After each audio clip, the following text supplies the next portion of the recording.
Ugh, don't even start. I literally flinch when he tries to hug me now. It's like being smothered by a damp towel. She didn't know I was behind the door. She didn't know I was still awake. And she didn't know that sentence would snap something deep inside me, something I never got back. I had been on the floor of our laundry room for 27 minutes, waiting for the dryer to finish. Yes, I counted. I'd sorted her delicates by hand like I always do, because she says the mesh bags never work right, and that tangles ruin the lace. I was trying to be quiet.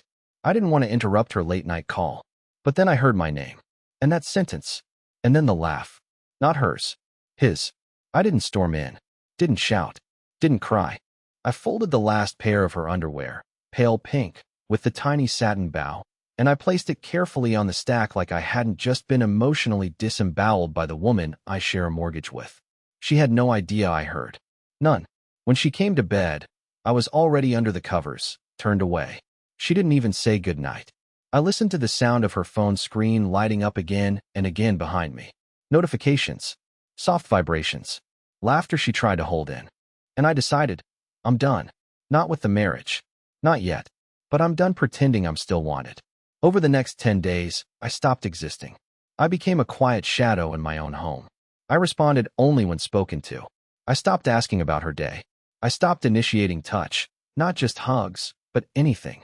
No hand on her back while she brushed her teeth. No arm around her waist while she stood at the stove. Nothing. And here's the sick part. She didn't notice. Not once. In fact, she seemed relieved. On the 5th day, I put a test in motion. She was on her laptop in the sunroom, editing a photo of herself, I think, and I walked up behind her, slowly, deliberately, until I was just inches from her shoulder. She didn't flinch, didn't turn, didn't even greet me. I cleared my throat. She clicked something. I asked if she needed coffee. She muttered, already had some. That was it. No eye contact. No, thank you. She used to call me her warm bear. Now, I might as well be a coat rack. I began watching her. Closely. Phone face down when I entered the room. Muted chuckles when she texted. New underwear in the drawer I hadn't seen before. Black mesh, too sheer to be accidental. She never wore that for me. But the thing that sealed it? She started locking the bathroom door. We've been married 11 years. She never locks the door. Not when she showers. Not unless there's someone she doesn't want walking in. And I realized then, it wasn't that she didn't want hugs anymore. It was that she didn't want them from me. So I made myself vanish, on purpose. And the more invisible I became, the more obvious her secrets became. But I didn't say a word. Not yet. Because if she was going to treat me like I didn't exist, I was going to show her how that really feels. I started testing her in little ways, like a scientist documenting a slow chemical reaction. I wanted to see how far I could disappear before she noticed. The results were humiliating. I stopped reminding her to take her vitamin gummies in the morning. She always used to forget, and I'd leave 2 little bears beside her mug like a child's offering to a distracted goddess. She didn't ask where they'd gone. Just popped her AirPods in and scrolled through TikTok while I stood by the door pretending to search for my keys. Then I skipped making her oatmeal on Wednesday. She didn't eat breakfast at all. Just left. No comment. Thursday, I pretended to be asleep when she got home from work. My car was in the driveway, lights off, shoes by the door. I even left the porch light on. She didn't knock, didn't call. She microwaved something, laughed at a reel on her phone, and went to bed without ever checking on me. She has officially stopped seeing me, and yet she still lives with me, still occupies the same bed, still breathes the same air. It's sickening, like watching someone sleepwalk while you're screaming underwater. The following weekend, something cracked. She had gone to take a shower, a long one, and I sat on the edge of the bed staring at the floor. That's when I saw it. The faint imprint of a man's footprint on the bathroom rug. It wasn't mine. I have wide, flat feet. Years of plantar fasciitis. But this? Narrow. With a sharp heel and a perfect arch. New shoes. Clean. I didn't move. I didn't take a picture. I just stared at it like it was evidence in a crime scene. Because that's what it was, really. Proof that my marriage had been invaded. That I was no longer the only man walking barefoot across our floors. And still, I said nothing. That night, I couldn't sleep. I laid there with my back to her, listening to the faint tapping of her phone screen in the dark. When she thought I was out cold, she whispered something.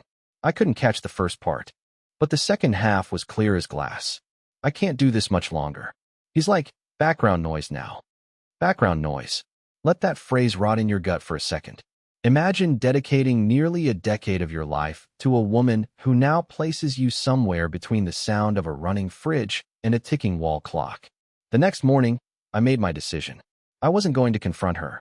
I wasn't going to beg. I wasn't even going to ask who he was. I was going to become the background noise she couldn't turn off. A silent presence. Everywhere. Until it drove her mad.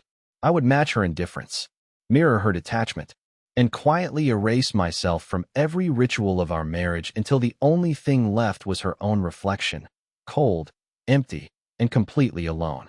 So I began erasing myself. No more notes on the fridge with little hearts. No more recording her favorite show when she forgot. No more reminders to switch the laundry or water the plants. No more driving her car to the gas station to fill it up because it's always empty when you're late. I stopped being the husband she used to love. I became the stranger she had turned me into. And the more distance I gave her, the more cracks started forming in her routine. She burned toast, missed a dentist appointment, forgot to pay the water bill, snapped at the neighbor's kid for ringing our doorbell too long, started sleeping with her phone under her pillow, and twice, I caught her staring at me in the dark like she was trying to figure something out, like she felt the shift but didn't know where the ground had gone. That's when I knew. It was working, but I wasn't done yet, because I still hadn't told her that I heard everything. And the next move I made, it wasn't petty. It wasn't passive.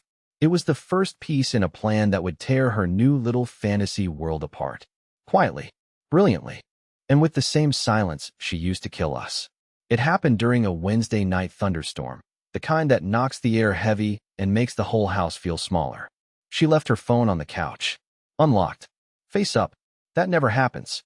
She always tucks it into her robe pocket or keeps it clutched in her hand like a sacred artifact.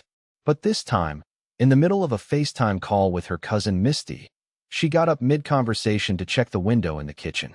Something about the wind and the citronella candle on the deck. It was loud, chaotic. She left in a rush, still talking, not realizing the camera didn't follow her. And just like that, her phone was mine for 35 seconds. Not to touch, just to see. Enough to finally see. The screen flickered for a moment, struggling to stabilize. But the name at the top of the FaceTime window was not Misty. It said, Clay work gym. I froze. I don't even remember breathing. Clay from the gym. My mind began ripping itself apart like wet paper. She always joked about how pushy the new trainer was at her office gym. Called him intense. Said he was too into meal prep and his own abs.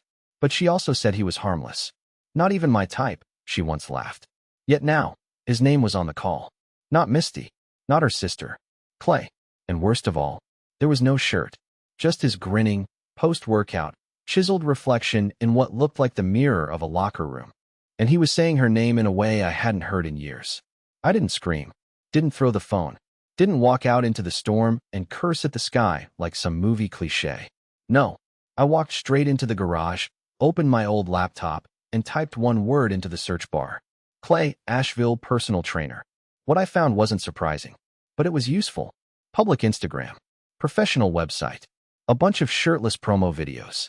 One post said, helping married women rediscover themselves since 2018 flexed biceps winking face. Like it was a joke. And she'd liked it. 2 months ago. From her main account. I should have lost it right then. But I didn't. Because a different part of me, the quiet, broken part that hadn't slept in 3 weeks, whispered something dangerous. Let her keep going. Let her dig the hole deeper. You just need to hold the shovel. For the next 2 days, I became a ghost with a mission. I started working from home more. Told my boss I was having stomach issues. He didn't question it. I've never taken a single sick day in 6 years. That gave me access to our Nest camera notifications, which she had no idea were even saved to my inbox. She always thought they just sent alerts, not full recordings. And on Friday at 11:13 a.m., while she was running errands and I was at the pharmacy, I watched her let Clay into our home. Through the back door. Not the front, where the neighbors could see.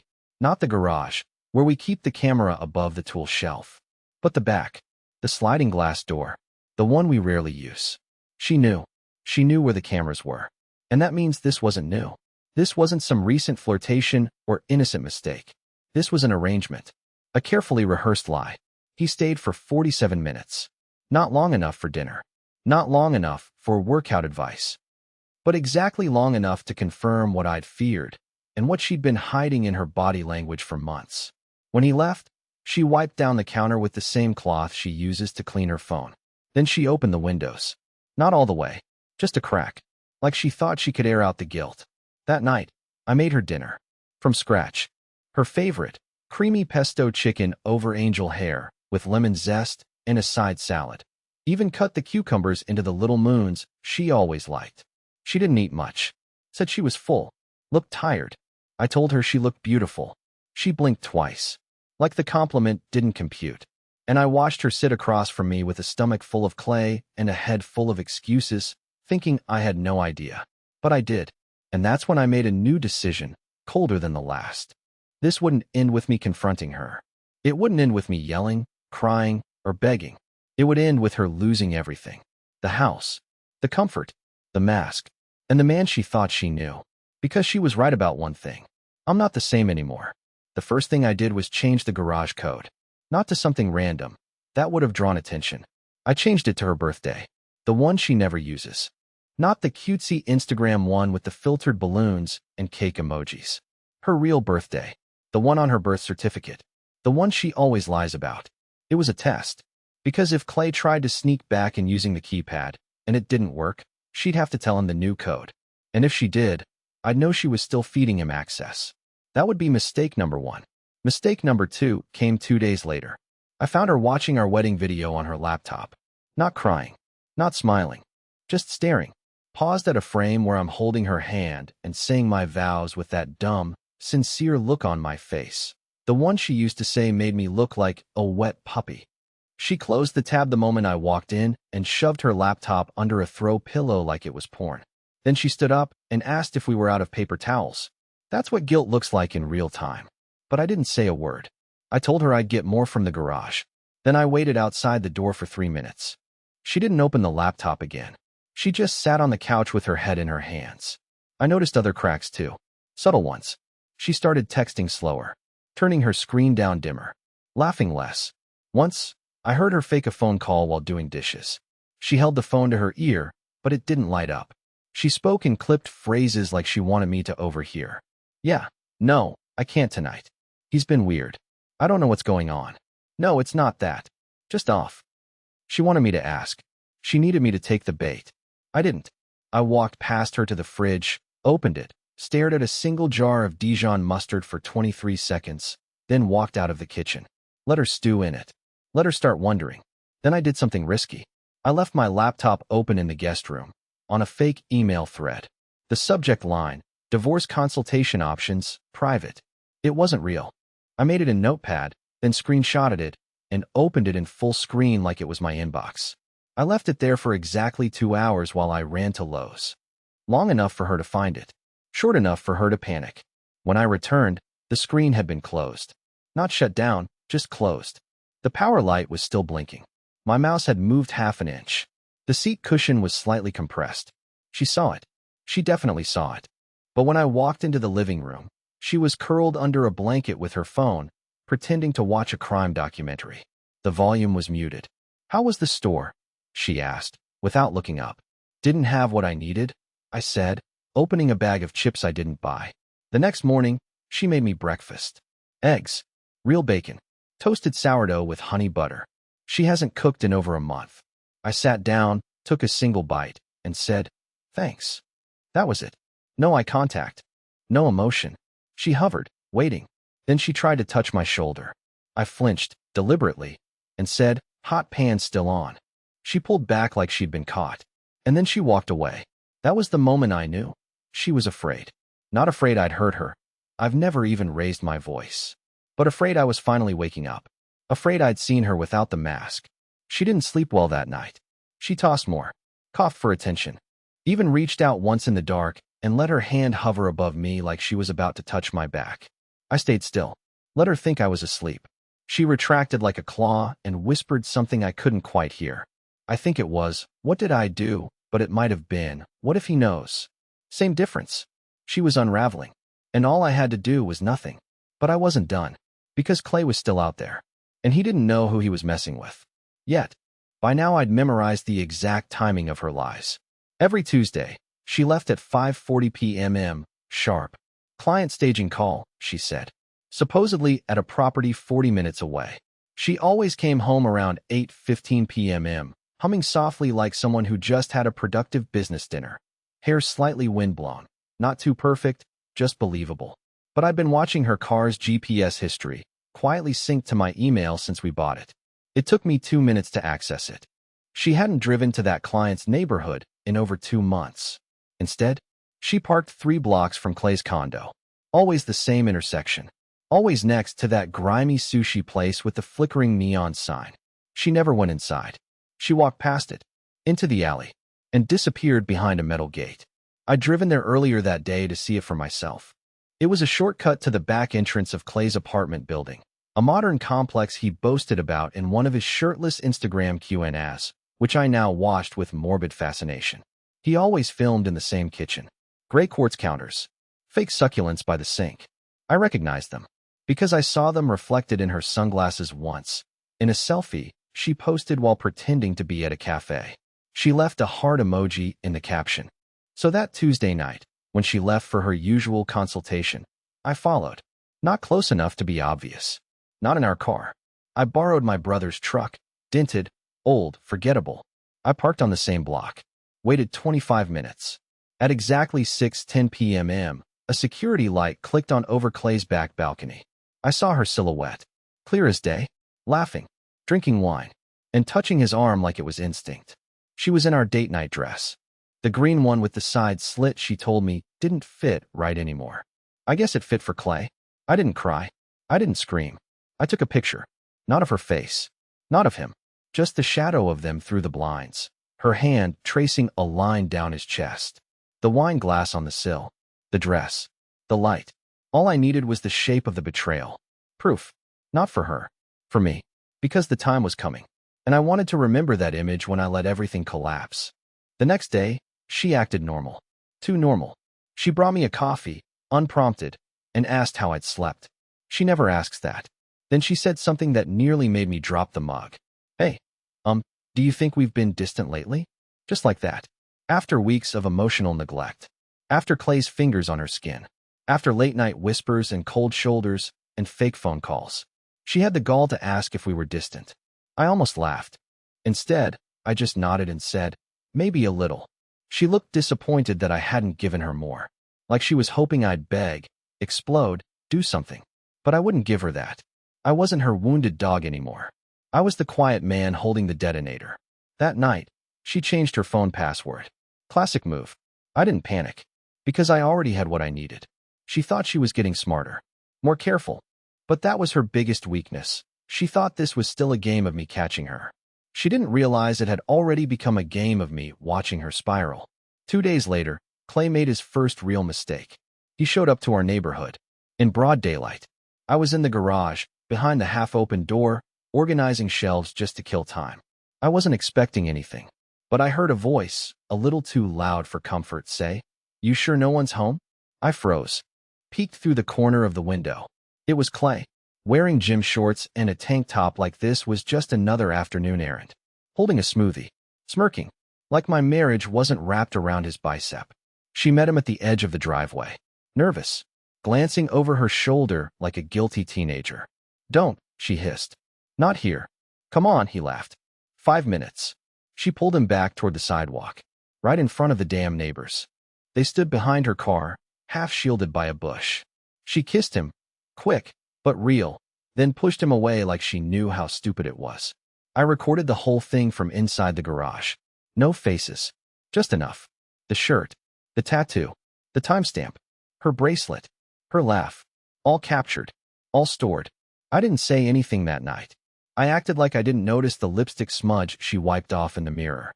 I let her pretend that her mani-pedi ran long. I even let her lean into me on the couch for 20 seconds before faking a yawn and going to bed early. But something was changing. She was unraveling faster now. Moving sloppier. Slipping up. And that meant the trap was almost ready. Because I wasn't planning to confront her. I was planning to let someone else do it for me. Someone she'd never see coming. Someone who would make her life burn slow. And it all started with one email I sent that night. From an account She didn't know I had. To Clay's gym. Subject line. Client conduct concern, urgent. Clay got hit 3 days later. I didn't hear the blow. I saw it. Through her panic. It was a Sunday morning. Bright. Calm. She was making coffee, tapping her nails on the counter the way she does when she's distracted. She glanced at her phone once, twice, 3 times in under a minute. Her fingers hovered above the screen, typing, deleting, typing again. Then she froze, eyes locked on whatever came through. And she whispered, "No, no, no." She stepped back from the counter like it had grown teeth. Mouth slightly open. Her hand went to her chest, not for drama. Reflex. Real fear. Then she turned her phone over, face down. That's how I knew. The email landed. I didn't accuse Clay of anything extreme. That would have backfired. What I wrote was clean, calculated. I claimed to be a concerned client who witnessed a pattern of inappropriate relationships between Clay and at least one married woman who attended his private sessions. I even attached the cropped photo, the one from our street. No names. No threats. Just enough to sound real. Enough to make someone at the gym nervous. Enough for Clay to get pulled into a meeting. Enough for HR to ask questions he couldn't explain without naming names. Marlene, that's my wife, in case you forgot, went quiet for the rest of the day. No humming. No stories about Instagram reels. No fake texts. She was present, but missing. At dinner, she barely touched her salad. She picked at the croutons, kept adjusting her fork like it was bent. At one point she said, "You've been really patient lately." I said, "Why wouldn't I be?" She didn't answer. She just stared at the candle I lit and blinked like she couldn't figure out what was happening anymore. That night, she didn't bring her phone to bed. That was new. She left it charging in the kitchen, screen side down. At first, I thought maybe she was afraid of what I might see. But then I realized the truth was worse. She was afraid of what might come in. Notifications. Messages. Warnings. She curled into the blankets like a prisoner trying to sleep through sentencing. She didn't even try to touch me. Not even a fake reach. It was the first time in weeks where the silence felt like a wall collapsing between us instead of just a fog. And in the dark, I smiled. Because it was working. The next morning, she called out of work. Said she had a migraine. She doesn't get migraines. She lay on the couch all day with the curtains drawn, clutching a pillow to her chest, checking her phone every 10 minutes. At one point, I caught her rereading old texts. Her lips moved as she scrolled, like she was trying to remember what she'd said, or what Clay might have kept. She was terrified. Not of me. Of the storm she could feel circling. She had no idea I was the one making the clouds. I made her lunch that day, quietly placed a grilled cheese and tomato soup next to her on the couch. She looked up at me like I'd handed her a letter bomb. "Why are you being so nice?" she asked. "You're not feeling well," I said. "I don't deserve this." That stopped me. Not because it hurt. Because it was the first real thing she'd said in weeks. But I didn't respond. I just went back to the kitchen and turned on the faucet so she wouldn't hear me breathe. The next day, I followed her again. She left like she was going to Target. Even took the reusable bags this time, like she needed to sell the lie a little harder. But she didn't go to Target. She drove around for an hour, looping neighborhoods, parking at one point by a park bench and sitting alone, just waiting, like she expected someone to show up. Maybe Clay. Maybe a sign. She looked pale, tired, like someone who had finally realized she was standing in quicksand. I took a photo of her from across the street. Not to use. Just to remember the moment she knew it was slipping. That night, she cracked. I was brushing my teeth when she came into the bathroom behind me. No makeup. Eyes red. Hair messy in that half-slept way she always hated. She didn't say anything for a moment. Then she asked, "Do you still love me?" I didn't flinch. I spit, rinsed, and wiped my mouth like it was any other night. "Why?" I asked. "Do you?" She opened her mouth, closed it, and left the room. She didn't sleep in our bed that night. She stayed curled up on the couch, phone clutched to her chest like it might explode. She knows something's coming. She just doesn't know what. But I do. Because Clay isn't just in trouble. He's about to get removed. And when he falls, she won't be far behind. Clay's gym suspended him that Friday. I don't know how long they plan to investigate, but I got the confirmation I needed in the most delicious way possible. Marlene slammed the front door hard enough to rattle the glass and marched into the kitchen with her purse still hanging off one shoulder. She never does that. She always sets her bag on the hook first, like clockwork. This time, she was shaking. She paced. She breathed through her nose in quick bursts. Her phone was clenched so tight in her hand it looked like she was trying to crush it. I stayed where I was, at the kitchen table, sipping coffee, laptop open, an email half written on the screen that I had no intention of sending. She didn't say anything at first, just stood there, staring at me like she was trying to identify a stranger who looked familiar. And then she snapped. "Did you send something? To Clay's work?" I didn't even look up. "What? Don't play stupid with me, Lowell." There it was, my name. Not babe, not honey, not hey. Lowell. Like I was suddenly real again. "I haven't spoken to Clay in weeks," I said, setting my mug down calmly. "Did something happen?" She scoffed, almost laughed, but it didn't reach her eyes. Her face was all static now. No signal. Just noise. "Someone reported him. They're calling it professional misconduct. His boss says there's video." She said that last part slower, watching me carefully, like she was trying to scan my heartbeat through my pupils. "That's awful," I said, and finally looked her in the eye. "I hope it wasn't true." She stared for a second, unsure how to respond. Then she turned, stormed halfway to the living room, stopped, and turned back around. "He thinks it was me." "Was it?" "No." Her voice cracked. Honest panic, not rehearsed. "So why are you telling me?" She froze, blinked. I stood slowly and walked toward the counter, refilling my mug. The air between us felt thick, like something sacred had finally shattered, and all that was left was dust and shards. No more pretending. No more honeymoon leftovers. She was seeing me for the first time in a long time, and she didn't like what she saw. That night, she didn't sleep on the couch. She sat up in bed, knees hugged to her chest, scrolling through her phone with the screen turned all the way down. She wasn't texting. She was reading, reviewing, searching. For what? I didn't ask. Around 2 a.m., I rolled over and muttered, "Can't sleep?" She locked her phone and slipped under the covers. Didn't answer. Didn't touch me. Just lay there next to me like a stranger in a shared hotel room, quietly afraid of everything the silence was saying. The next day, I pretended to take a call in the garage.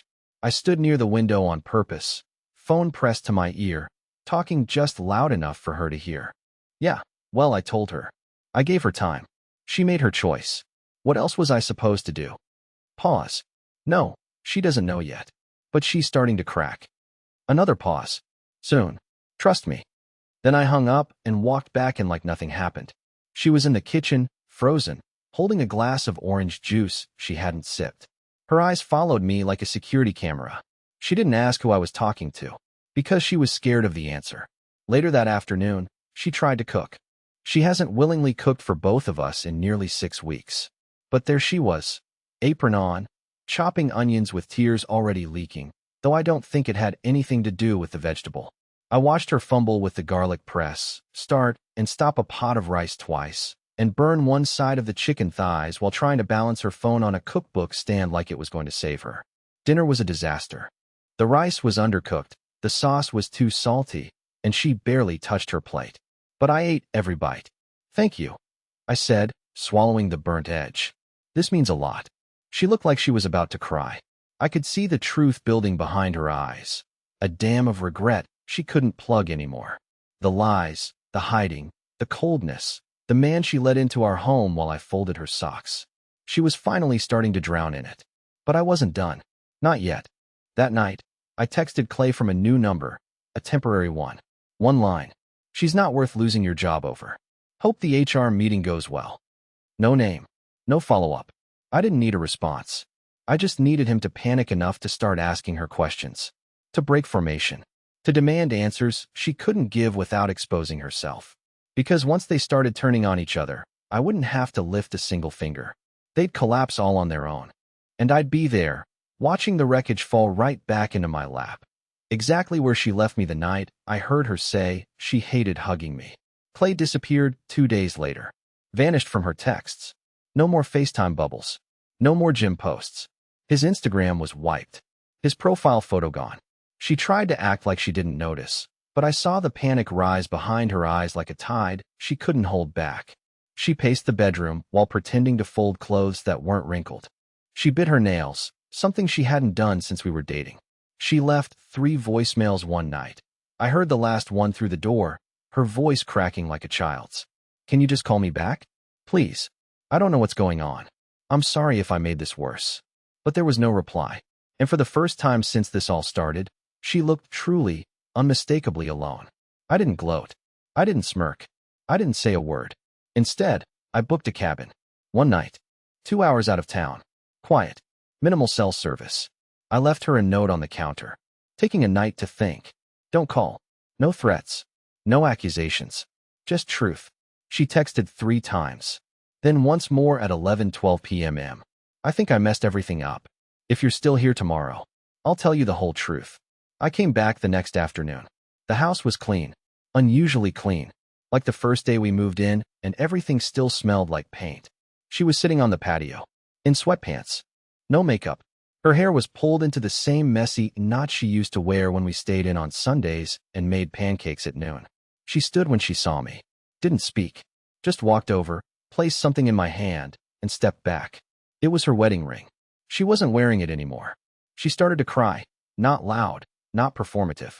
Just silent tears sliding down a face that finally stopped pretending. I don't deserve another chance, she whispered. But if you ask me to try, I will. I stood there for a long time, ring in my hand, my heart oddly quiet, steady. And for the first time in months, I let myself feel something besides grief. Not anger, not revenge, not vindication, but peace. Because in that moment, I realized something important. I didn't need to win. I didn't need to destroy her, or Clay, or the version of myself she stopped loving. I just needed to leave. Not out of hatred, but out of love for myself. So I said the hardest thing I've ever said. I forgive you. She broke, collapsed into herself like a building with no frame. But I didn't comfort her. Not this time. Instead, I handed her the ring back and said, "It doesn't fit anymore." Then I walked upstairs, grabbed the small duffel I'd packed in advance, and left. No slamming doors. No final dramatic look. Just me. Leaving. On my own terms. It's been 6 months. I moved into a quiet apartment near the edge of town. I joined a book club. I started running. I even signed up for cooking classes, not because I have to, but because I want to. Some nights I still hear her voice in my head. That sentence. That awful, stupid sentence. I flinch when he hugs me. But now, it doesn't burn. Now, it's a reminder that I deserved someone who never flinched at love. Someone who saw me, helped me, fought for me. And until I find her, I'm learning to be that person for myself.